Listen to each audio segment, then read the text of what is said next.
So we started moving forward. The relation was good. Actually, we'd sit down and we would talk about issues. We look at the best concern for the citizens, and we started moving them forward. But what started to happen near the end of that was that with the union president and myself meeting together, I didn't bring my deputies and he didn't bring anybody else out of the executive, it started to be raised concern that maybe we were getting along too well and that the union's interests weren't been best served. And at some point it was viewed that maybe the union president was in my back pocket. So at the end of 2009, or I guess at the end of 2008, the contract was up for negotiations, and we negotiated a new contract. And in that, there was and I only raise it because it becomes a significant, what I believe was kind of a turning point in the relationship. We negotiated a new clause, a classification, which was called peak car, which we provide both fire and EMS, and 83% of my call volume now is EMS.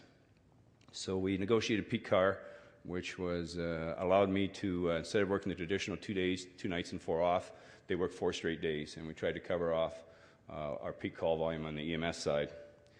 And so that was negotiated. That was in the end of 2008. It was a 2009, 10, 11 contract. And during that to then, in the fall of 2010, the union president steps down and 2 more members are replaced, so that we have a turnover of the union executive. And during that time, I introduced the peak car. We had postponed the implementation.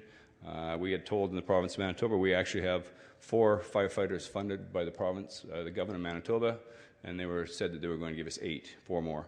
And so we were waiting. It didn't happen. So I introduced the peak car into the department, taking 4 guys off the shift, dropping from 14 down to 13, and put them on the days. The union grieved it. It went to arbitration in April of 2010, and the ruling came down in September, and it ruled in favor of the city.